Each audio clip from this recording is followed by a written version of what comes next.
एक छोटी सी बात। एक भक्त मेरे पास में आया और कह रहा था कि गुरुदेव, कभी कभी मैं अपनी माँ को भी कठोर बोलता था, मेरी माँ दुखी हो जाती थी, लेकिन आपका जब से सत्संग सुना, इस जिह्वा देवी को बहुत कंट्रोल करता हूँ। तो माँ को कठोर नहीं बोलता हूँ, लेकिन गुस्सा आती है तो मन के भीतर भीतर कठोर बोलता हूँ, बाहर नहीं बोलता। कुछ ऐसी कृपा करो कि मन के भीतर भी कठोर शब्द न निकले, गालियाँ न निकले। याद रखना, जिसकी वाणी मधुर होती है उसके घर में लक्ष्मी, शांति और संपत्ति कभी कम नहीं होती है। जिसकी वाणी कठोर है, कर्कश है, उसके घर को लक्ष्मी भी छोड़कर चल देती है, वहाँ दरिद्र आकर बैठता है। धृति समो दमः शौचम कारुण्यम वागनिष्ठुरः मित्राणाम च अनव्यद्रोहा सप्तैता समधि श्रिया। विदुर जी कहते हैं 7 चीजें जिसके जीवन में है उसके घर में संपत्ति और शांति दोनों बनी रहती है।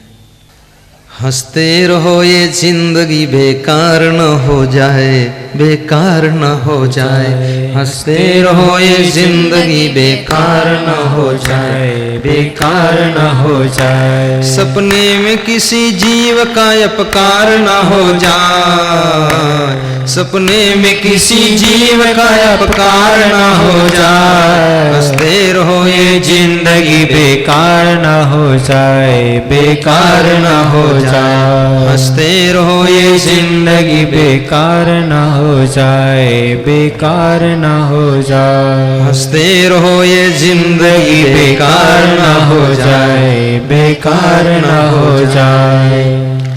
हंसी खुशी की जिंदगी जीना, अपने परिवार के बीच में भी कभी कभी हंसना, अपने बूढ़े माँ बाप के साथ बैठ कर के हंस लेना, बूढ़े सास ससुर के पास में बैठकर हंसना।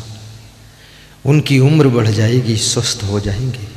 पति पत्नी बैठकर भी कभी हंस लेना, गम खा लेना, गुस्सा को रोकना, आदतें वह छोड़ देना जिससे घर में अशांति होती है। छोटी छोटी बात में नाराज न होना, कहीं तेल गिर जाए, घी गिर जाए, दूध गिर जाए, गिर जाने दो, तुम न गिर जाना, अपने आप को संभालना,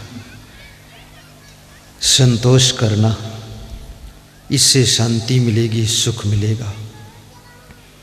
धरती मैं निवेदन करूंगा, विदुर जी कहते हैं धरती यानी धैर्य।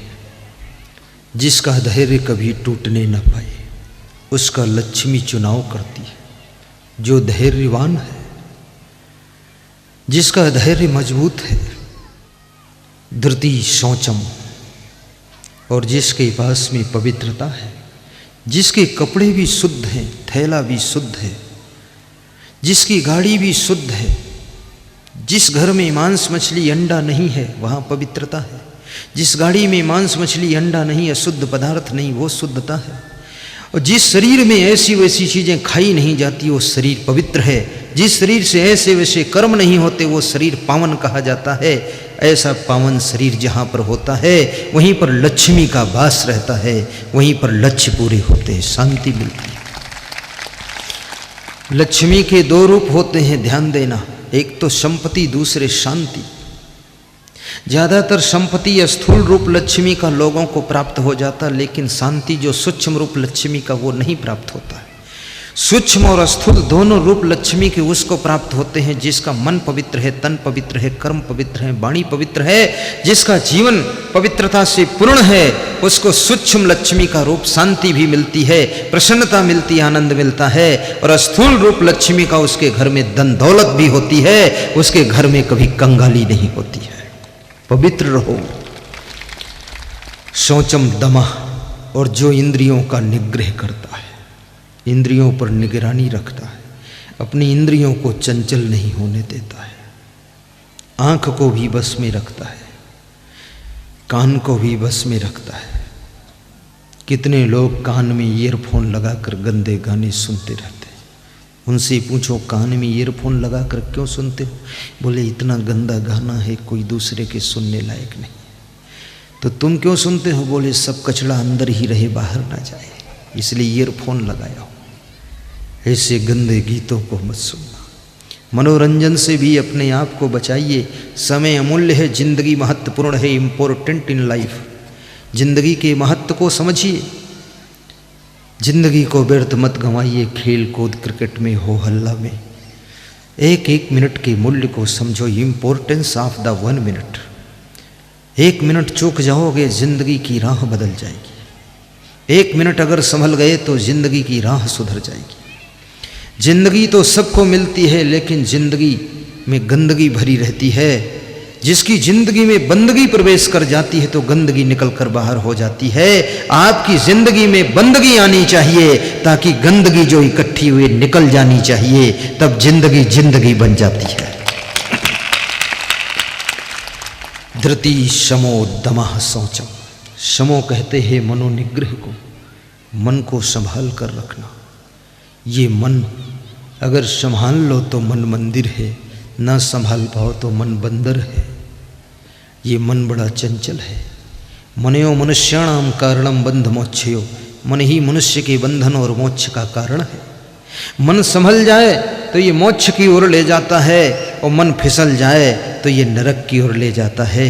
ये मन वही है, खाली इसको समझाना है। जिन्होंने मन को समझा लिया वे महान हो गए, और जो मन को नहीं समझा पाए वे शैतान हो गए। जो मन को वश में कर लिए वे राम बन गए, जो मन के वश में हो गए वो रावण बन गए। जो मन को भक्ति में लगा दिए मीरा शिवरी बन गए, और जो मन को भोगों में लगा दिया वे सुपर्णखा बन गए। इसलिए सुपर्णखा मत बनना, मीरा और शिवरी बनना, राम और कृष्ण बनना। आपका मन क्यों ऐसा मन आपको मिला है? मन बिना वेतन का आपका नौकर है, सेवक है। जहाँ लगा दो वहाँ मेहनत करता है। ये रात में भी आलस्य नहीं करता है। तुम बिस्तर पर सोते तो भी सोचता रहता है। कितने लोग कहते हैं रात को नींद नहीं आती, तो मैंने कहा दिन को आती, दिन में सो जाओ। बोले दिन में भी नहीं आती, तो कब आती है? दिन रात के बीच में सो जाओ। बोले कभी नहीं आती, तो क्या होता है? बोले सोचते रहते हैं। क्यों इतना सोचते हो? बोले हम बहुत मन को समझा चुके हैं, सिर में मुक्का भी मारे हैं, फिर भी सोचना बंद नहीं। मन कितना सोचता है।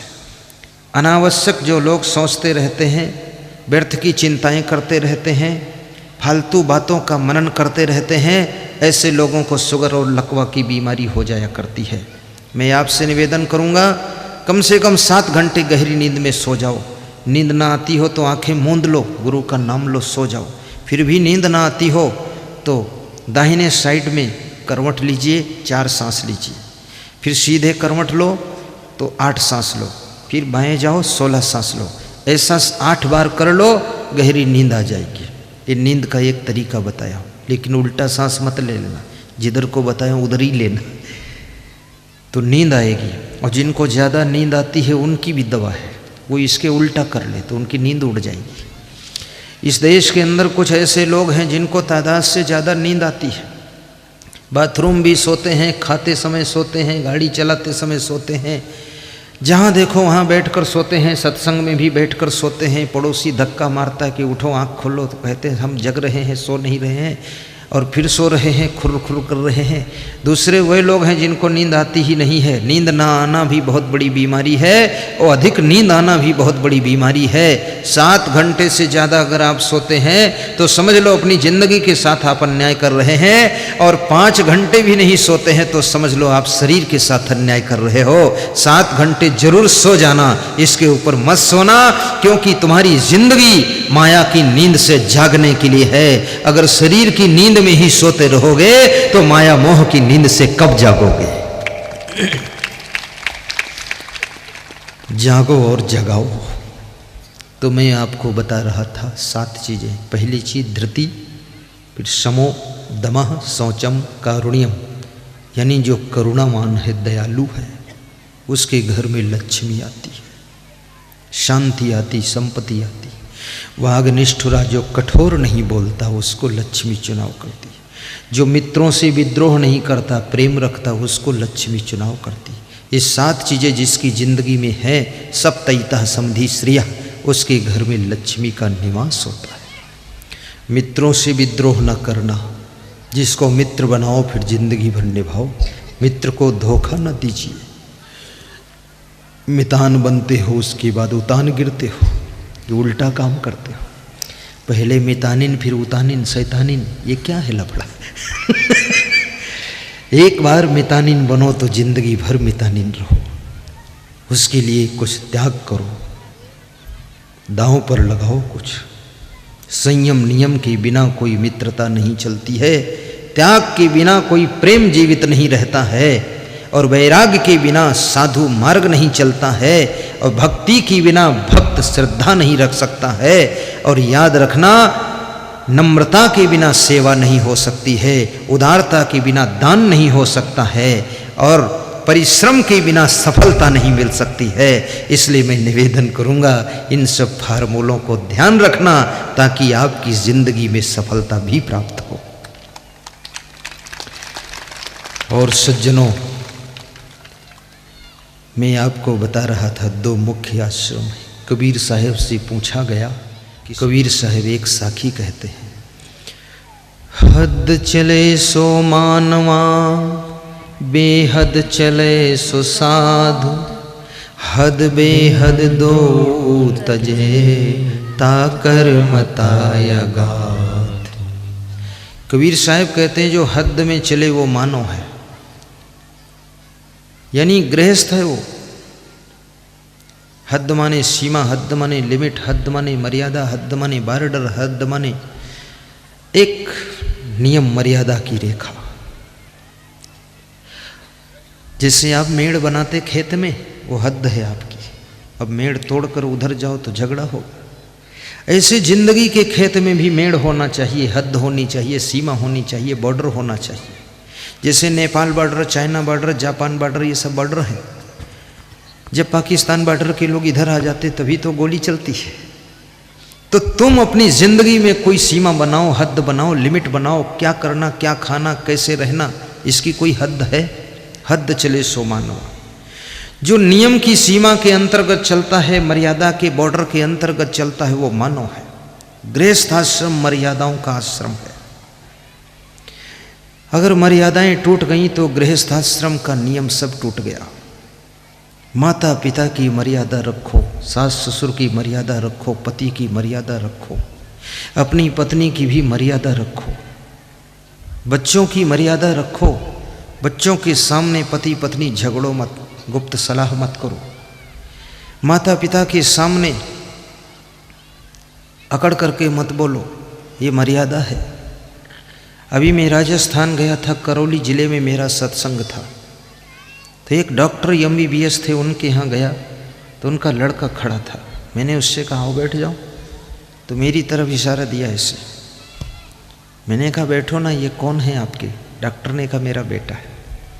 हमने कहा क्या करते हैं? बोले ये भी MBBS है, MD है, मैं भी MBBS हूँ।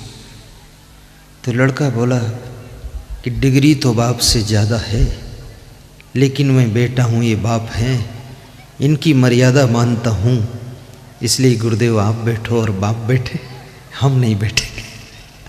क्या मर्यादा है? आजकल कितने बेटे ऐसे हैं जो बाप के ऊपर बैठ जाएंगे। कोई अकल नहीं, कोई दिमाग नहीं, उल्टा पलटा काम है। अपने माँ बाप की महिमा को भी समझो, गुरु की महिमा को समझो। तुम्हारे गुरु संत आते हैं, खड़े हो जाइए, उनको बिठाने के बाद बैठ जाइए। आप तो होशियार हैं, मैं आता हूँ आप तुरंत खड़े होकर हाथ जोड़ देते। जब मैं आपको हाथ जोड़ता हूँ और इशारा देता हूँ बैठो, मैं बैठ जाता हूँ, तब बैठते। अपने से बड़ों के आने पर खड़े होकर रिस्पेक्ट करना चाहिए, ये मर्यादा है। और मैं आपसे कहूँगा, नारी को भी अपनी मर्यादा में रहना चाहिए, पुरुष को भी अपनी मर्यादा में रहना चाहिए। शिक्षक को मर्यादा में रहना चाहिए, डॉक्टर को मर्यादा में रहना चाहिए। आप डॉक्टर हैं, डाकू नहीं हैं। गरीब मरीजों का भी ख्याल रखना। डॉक्टर दूसरा भगवान कहा गया है। डॉक्टरी धन कमाने का धंधा नहीं है, डॉक्टरी धन भी कमाने का काम करती है, लेकिन साथ में डॉक्टर का धर्म है गरीब रोगियों को भी ध्यान में रखना, उनका भी ट्रीटमेंट कर देना। अभी हमारे डॉक्टर सुभाष चंद्र चौरसिया जौनपुर जिले के प्रतिवर्ष मेरा प्रोग्राम करते हैं, आश्रम भी बनाने जा रहे हैं। बोले बनाऊंगा मैं, चलाऊंगा मैं, नाम आपके रहेगा। तो मैंने कहा मत बनाना। बोले तुम 1 साल में 1 बार आना, बाकी मैं चलाऊंगा। तो मरीज कोई आता है उसको भोजन भी देते, और मरीज के साथ 2-4 आते उनको भी भोजन देते, और मरीज के पास पैसे ना हो तो पैसा भी देते घर जाने के लिए। तो हमने कहा चौरसिया इतना कैसे चलेगा? बोले गुरुदेव मैं बच्चा था, मेरा हार्ट फेल था, एक डॉक्टर ने मेरा फ्री इलाज किया था, मैं उसी दिन संकल्प लिया था मैं भी डॉक्टर बनूंगा और गरीबों का फ्री इलाज करूंगा और सेवा करूंगा। गुरुदेव कोई ऐसे मरीज आ जाते हैं जो हमको 10,000 की जगह पर 1 लाख भी दे जाते हैं, उसी 1 लाख से मैं गरीबों की सेवा करता हूं। सेवक बन करके संसार में जीना। आज संसार में सेवा करने वालों की कमी होती जा रही है। विद्यालय भी हो उसमें भी गरीब बच्चों का भी ख्याल रखना। विद्यालयों की फीस इतनी महंगी होती जा रही कि गरीबों के एडमिशन होना मुश्किल है। स्कूल तो है सरकारी पर उसमें पढ़ाई सही नहीं होती, और प्राइवेट स्कूल में फीस इतनी होती है कि उसमें एडमिशन ही नहीं हो सकता है। तो गरीबों के बच्चों का क्या हाल होगा? जरा उन पर दया करना। ऐसे प्रतिभावान लोग गरीबों के घर में भी पैदा होते हैं। धीरू भाई अंबानी का जन्म जिस घर में हुआ था उस घर में बहुत गरीबी थी। धीरू भाई अंबानी बचपन में चना और मुरमुरा बेच करके रोटी चलाते थे। धीरू भाई अंबानी उस व्यक्ति का नाम है जो 300 रुपये महीने की नौकरी पेट्रोल पंप पर करता था। आज धीरू भाई अंबानी के पास में 10 लाख लोग नौकरी कर रहे हैं। सोचिए ये गरीब घर में पैदा हुआ बालक कितना बुद्धिमान पैदा हुआ था। आपके देश का जो प्रधानमंत्री है इसके घर में इतनी गरीबी थी, ये चाय बेचता था ट्रेन में, चाय गरम चाय बोलता था। आज वो भारत देश की फर्स्ट गद्दी पर बैठा हुआ है। सोचिए ऐसी ऐसी प्रतिभाओं को ऊंची शिक्षा मिलनी चाहिए। मैं आपको सच बताता हूँ, बचपन में मेरी शिक्षा गड़बड़ा गई। इसलिए गड़बड़ा गई, वो सरकारी प्राइमरी स्कूल में भर्ती करा दिया, और उसमें मास्टर ऐसे थे आकर सोते रहते थे, तो हम लोग खेलते रहते थे। तो मुझे मालूम ही नहीं 5वीं तक क्या पढ़ा हूँ। कक्षा 6 में जब पहुँचा तो प्राइवेट स्कूल था, तो वहाँ शीशम के डंडों से पिटाई चलती थी। जो शिक्षक आए सटासट मार चालू। एक दिन की मार देखा हमने, शिक्षक से कहा मारना मत, कल से पूरा कंप्लीट याद सुना दूंगा, छड़ी मत लगाना। बोले सुना दोगे? हमने कहा बिल्कुल, मार नहीं पड़ सकती है। पूरा याद करके सुनाता था। तो मेरी बचपन की पढ़ाई बिगड़ गई। नहीं मैं इंग्लिश में प्रवचन सुनाता, अमेरिका और लंदन में जा करके कबीर का डंका बजा देता, लेकिन वो चौपट हो गया सब काम। अब इधर साधु बन गए तो इधर बहुत भीड़ भाड़ में पढ़ने का टाइम नहीं जो इंग्लिश पढ़ूं। ऐसी ऐसी प्रतिभाओं को मौका मिलना चाहिए। शिक्षकों से, विद्यार्थियों से और विद्यालय के मालिकों से मैं निवेदन करूंगा, ऐसी प्रतिभाओं को ढूंढिए, उनको निखार लाइए। हो सकता तुम्हारे देश की बागडोर वो संभालें, हो सकता तुम्हारे देश का उद्योग धंधा वो संभालें, हो सकता तुम्हारे देश के अंदर कोई नया काम करके वो दिखा दें। उन प्रतिभाओं को भी मौका मिलना चाहिए। और अमीर घरों के बच्चों से भी मैं कहूँगा, अमीर घर में पैदा हो जाना, लेकिन अमीरी का नशा मत आने देना। वहाँ भी अपनी प्रतिभा को विकसित करना, ऐसी ऐसी बुराइयों में मत फंस जाना, नियम रेखा बनाकर चलना। क्योंकि अमीर का बच्चा हो या गरीब का बच्चा हो, हर बच्चे को आगे बढ़ने का अवसर मिलना चाहिए। और बच्चे खेल कूद में समय न गंवाएं, टीवी सीरियल में समय न गंवाएं, फिल्म के गीत गाने में समय न गंवाएं, सोने में समय न गंवाएं। बच्चों से निवेदन है, जो विद्यार्थी जीवन जी रहे हैं उनके लिए 5 बातें बताता हूँ। नंबर 1, कम खाना, ठूस ठूस कर मत खाना। नंबर 2, हर समय नींद में मत रहना, जागृत रहना, पानी ज़्यादा पीना। नंबर 3, गुस्सा मत करना, क्रोध करने से विद्यार्थी की बुद्धि का स्मरण कम हो जाता है। नंबर 4, खेल कूद व्यसन विलास से अपने आप को पूर्ण रूप से बचाना, फैशन से भी बचाना, मनोरंजन से बचाना। नंबर 5, माता पिता के पैर छू करके प्रणाम करके स्कूल जाना, और जो घर में रोटी बनी हो उसको हंसते हंसते खा कर जाना। मैं गारंटी कहता हूं फिर तुम्हारा मन पढ़ने में लगेगा और हर क्लास में फर्स्ट स्थान आएगा तुम्हारा।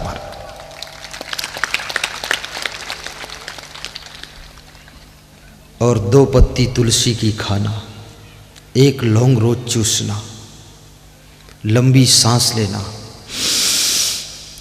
रोज अनुलोम विलोम प्राणायाम करना, इससे दिमाग का स्मरण बढ़ेगा। जवान लोग भी कर सकते हैं, महिलाएं भी कर सकती हैं, जिनको भूलने की बीमारी बढ़ती जा रही है। कितने लोग तो इतना भूलने लग गए हैं कि अपनी शर्ट के बटन लगाना भी भूल जाते हैं।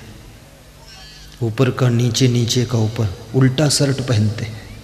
जिसमें तुम उल्टा शर्ट पहनने लग जाओ, बटन ऊपर नीचे लगाने लग जाओ, बेटों के नाम भूलने लग जाओ, घर में सामान रख करके याद न रहे भूल जाए, और आपको अपने गांव का नाम भूल जाए, मोबाइल नंबर भी भूल जाए, तो समझ लेना कि अब तुम टेंशन में आ चुके हो। इसका इलाज होना चाहिए। टेंशन की बीमारी तुम्हें भूलने की आदत बना रही है। जिसके टेंशन बढ़ती है तो उसकी याद शक्ति घटती है, और टेंशन जिसकी घटती है तो याद शक्ति बढ़ती है। और टेंशन में रहने से कोई फायदा नहीं है, क्योंकि ये मृत्युलोक है।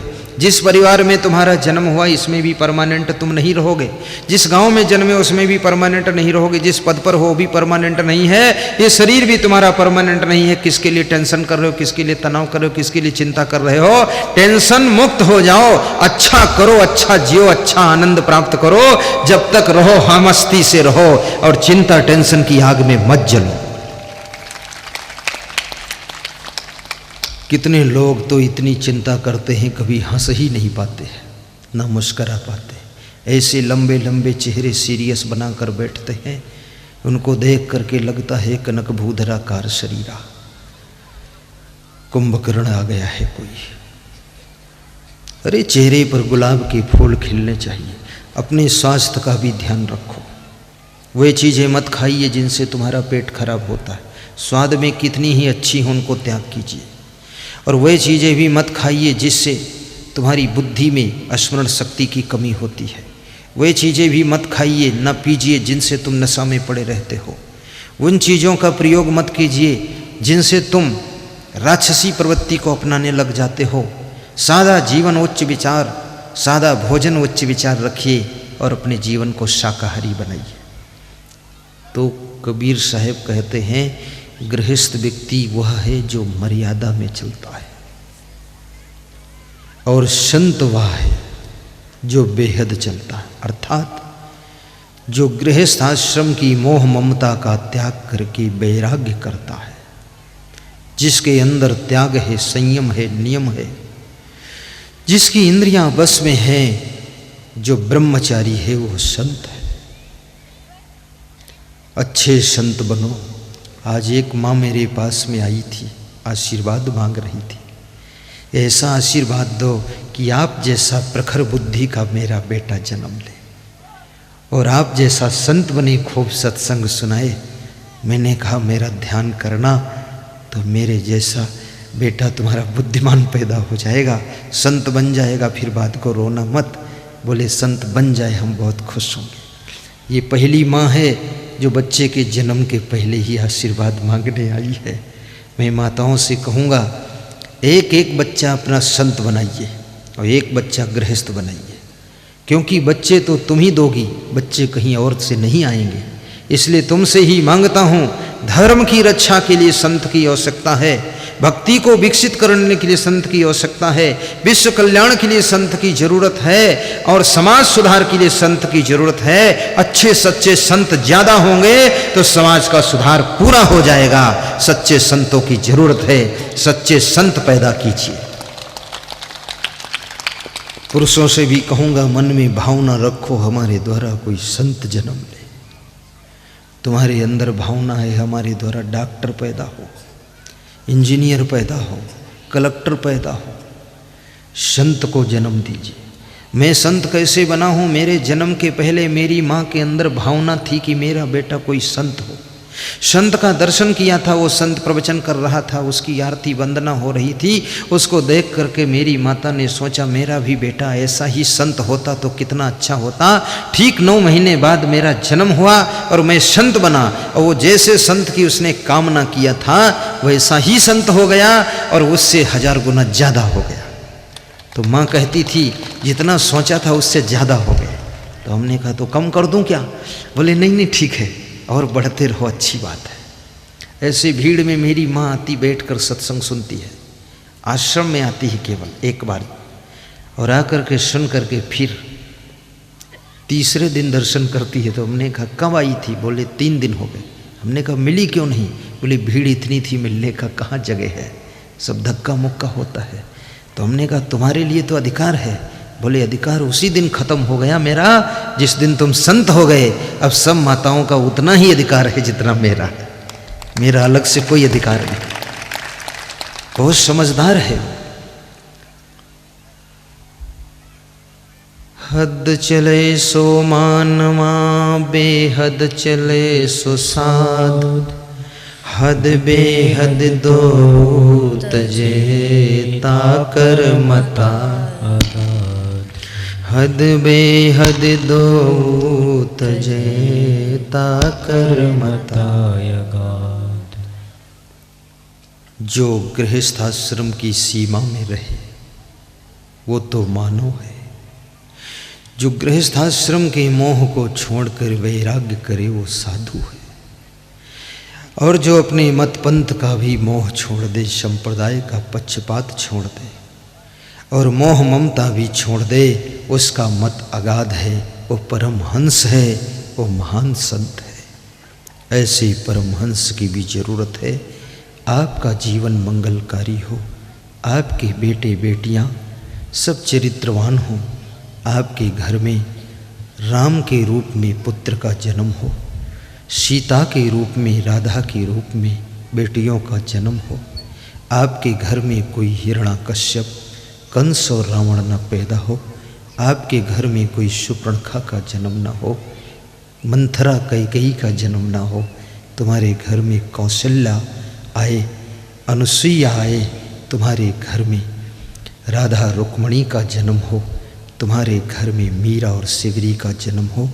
आपके आंगन में भक्ति के गीत गाए जाएं और आपका मन धर्म की रक्षा में लगा रहे। गौ माता की भी सेवा करना, जननी माता की भी सेवा करना, धरती माता को धन्य बनाना, भारत माता के गौरव को ऊंचा करना। आपका सबका कल्याण हो, ऐसी मैं शुभ कामना करता हूँ। गुरु दीक्षा भी लेना, गुरु मंत्र भी लेना, गुरु भी बनाना, कंठी माला भी पहनना,